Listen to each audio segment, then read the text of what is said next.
বন্ধুরা, আজ আমি হোলি স্পেশাল ঠান্ডা শরবতের একটি রেসিপি নিয়ে চলে এসেছি। আশা করি আপনাদের ভালো লাগবে এবং প্রথম থেকে শেষ পর্যন্ত আমার সাথে থাকবেন। আমাদের প্রত্যেকের বাড়িতেই পুজো উৎসব মানে মিষ্টির সাথে ঠান্ডা তো থাকবেই। এই উৎসবটা তো ছোট বড় সবার খুবই আনন্দের বসন্ত উৎসব। তাই বলছি বন্ধুরা, আমাদের খুবই আনন্দের বসন্ত উৎসবের দিন বাড়িতে একবার হলেও এই শরবতটা বানিয়ে দেখুন।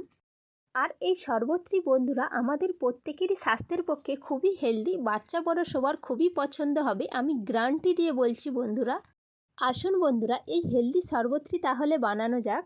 এখানে আমি হেলদি শরবতটা বানানোর জন্য নিয়ে নিয়েছি বেশ কিছুটা কাজু বাদাম, আমন্ড বাদাম, পেস্তা বাদাম, 2 চামচ চারমগজ, 2 চামচ মৌরি, আর সাথে নিয়েছি 4টে এলাচ, ছোটো চামচের 1 চামচ গোলমরিচ। এদিকে একটা পাত্র নিয়েছি, পাত্রের মধ্যে নিয়ে নিলাম কাজু বাদাম, আমন্ড বাদাম, পেস্তা বাদাম। বাদামের চেয়ে কম পরিমাণে 2 চামচ চারমগজ আর 2 চামচ মৌরি। এরপর দিয়ে দিলাম গোলমরিচ, আর শরবতের মধ্যে খুব সুন্দর একটা স্মেল আসবে সেজন্য দিয়ে দিলাম 4টে এলাচ। সবশেষে দিয়ে দিলাম 1 বাটির পরিমাণে জল। 3 থেকে 4 ঘন্টার জন্য চাপা দিয়ে রেখে দিলাম। এদিকে আমার 3 ঘন্টা হয়ে গিয়েছে, চাপা খুলে দেখলাম বাদামগুলো ভিজে জল খেয়ে বেশ ফুলে উঠেছে, আর দেখুন বন্ধুরা এলাচগুলো ফুলে ডবল হয়ে গিয়েছে।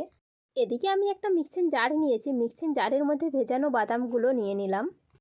আর হ্যাঁ বন্ধুরা, এই বাদামের সাথে আপনারা আরও কিছু ড্রাই ফ্রুটস অ্যাড করতে পারেন, কিংবা রাত্রি ভিজিয়ে সকালে পেস্ট করতে পারেন। সবশেষে মিক্সিং জারের মধ্যে দিয়ে দিলাম বেশ কিছুটা মিষ্টি, এরপর ঢাকনা লাগিয়ে ভালো করে পেস্ট করে নিলাম। আর এদিকে দেখুন বন্ধুরা, বাজার থেকে ছেলে ফুলের সাথে কিছু গোলাপ এনেছিল, জায়গাটা খুব সুন্দর করে সাজিয়ে দিল। পেস্ট করে নেওয়ার পর মিক্সিং জারের মধ্যে কিছুটা দুধ দিয়ে দিলাম। এরপর একটা ছাঁকনি নিয়েছি, ছাঁকনির মধ্যে আমি দুধটা ছেঁকে নিলাম। আপনারা এখানে দুধটা নাও ছাঁকতে পারেন, আমি এখানে ছেঁকে নিলাম, কারণ ছেঁকে নিলে এই খোসাগুলো মুখে পড়বে না, খেতে আরও শরবতটা ভালো লাগবে। দুধটা ছেঁকে নেওয়ার পর আরও কিছুটা দুধ আমি ওই দুধের মধ্যে অ্যাড করে দিলাম। আর এদিকে একটা বাটির মধ্যে আমি কিছুটা কেশর নিয়ে নিলাম। কেশরের ওপর দিয়ে দিলাম 3 চামচ আমি লিকুইড দুধ। আর হ্যাঁ বন্ধুরা, এই পুরো দুধটাই আগে থেকে গরম করে ঠান্ডা করে রেখেছিলাম। আপনারাও অবশ্যই এই দুধটা আগে গরম করে ঠান্ডা করে নেবেন। দেখুন বন্ধুরা, কেশরটা দুধের সাথে মিক্স করার পর কত সুন্দর একটা দুধের মধ্যে কেশরের কালার এসে গিয়েছে। এরপর শরবতটা ঠান্ডা করার জন্য শরবতের মধ্যে দিয়ে দিলাম বেশ কিছুটা বরফ।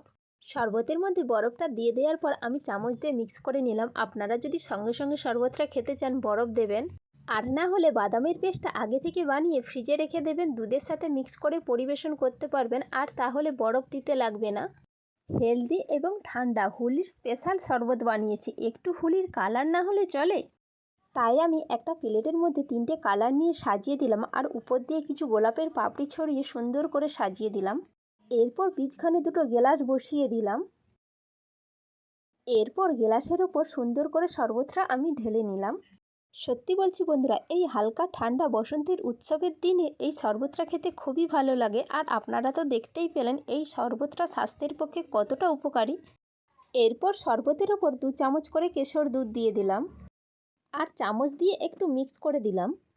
কেশর দুধটা এই শরবতের সাথে মিক্স করে দেওয়ার পর দেখুন বন্ধুরা কতটা সুন্দর কালার এসেছে, আর কতটা লোভনীয় লেগেছে। সবশেষে উপর দিয়ে আমি একটু ড্রাই ফ্রুটস দিয়ে সাজিয়ে দিলাম, আর সাথে দিয়েছি 3টে করে গোলাপের পাপড়ি। দেখুন বন্ধুরা কতটা সুন্দর লেগেছে দেখতে, আর কতটা লোভনীয় হয়েছে। এই বসন্তের আনন্দ উৎসবের দিনে যে না এই শরবতটা বানাবে সেই পস্তাবে। সত্যি বলছি বন্ধুরা, এই শরবতটা খেতে এতটা সুন্দর হয়েছে। দোলের দিন আপনারা বাড়িতে এই সেম প্রসেসে একবার হলেও এই শরবতটা বানান। বানানোর পর কেমন লেগেছে কমেন্ট করে জানান। আমার সমস্ত প্রিয় বন্ধুদের জানাই হ্যাপি হোলি।